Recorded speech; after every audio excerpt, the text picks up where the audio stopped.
Labadiena, gerbėmėjai žiūrovai. Šiandien su jumis Top Sport Futsal A lygos ketvirto turo susitikimą tinka Gargždų Pramogos ir Akmenės kraštas. Žaidime kaip aikštė žaidėjai. Čia geras perdavimas, pavojinga situacija, bet varžovų aikštės pusė. Gražus prasiveržimas. Na ir vienos rungtynės vyko vakar, šeštadienį. Čia labai gražiai smūgis, kurį atliko. Jo, štai toks smūgis. Čia pavojinga situacija, krenta pirmenybių. Tvarkaraštis tikrai Akmenės krašto nepagailėjo. Čia perimtas kamuolys, pavojinga situacija. Ar bus įvartis? Taip. Pirmasis įvartis ir jį pelno antrasis numeris. Donatas Stankevičius. Na, atrodė, kad vienu metu jau proga gali būti. O kartais varžovai randa atsakymą per 15 sekundžių. Dar viena ataka. Jau Akmenės kraštas žaisti su aikštės žaidėju penkto. Na ir kai turi tokį vartininką, tai dažnai nereikia nekeisti aikštės žaidėjus. Butkus. Štai koks Žymantas Butkus koja atirmė smūgiai. Čia pavojinga situacija, griebėsi už galvos. Velingtonas Toresas. Perdavimas slysteli ir gal šiek tiek ir pasiseka gargždiškiam, bet dabar proga kontratakai. Bačianskis. Urbaičio perimtas kamuolys, pabandė nubausti varžovas. Čia pavojinga situacija. Gerai įžaistas kamuolys.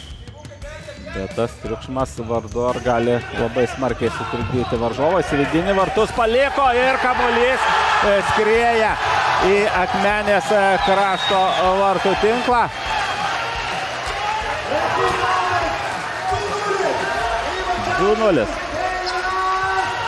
Aišku, pirma mintis galbūt Žymantui buvo smūgiuoti į vartus, nes dabar Akmenės kraštas jau kurį laiką žaidžia pakeitęs vartininką aikštės žaidėjo, o čia pirmasis Akmenės krašto įvartis.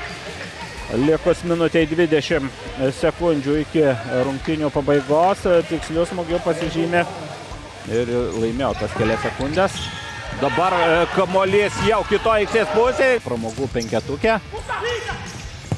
Smūgis.